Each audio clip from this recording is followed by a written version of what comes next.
আজকে হলো 13ই ফেব্রুয়ারি। কিন্তু আমার বেড়া তো বাড়িতে নেই, আমি কি করে কিস ডে পালন করবো?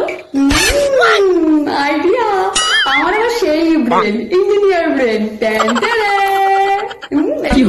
এটা সেই মাল, যে মালের পাছার মধ্যে আমার বড় রোজ করে চুমা দেয়, রোজ কিস ডে পালন করে। আমার বর নাই তো কি হয়েছে, এই মালটা আছে তো, আমি এটার মধ্যে আমি করে হালকা করে একটু সবকটার মধ্যে কিস দিয়ে দেবো। আমার বর আসবে, এসে এটাতে এমন করে টান দেবে আর কিস ডে পালন হয়ে যাবে। কেমন আইডিয়া বলো?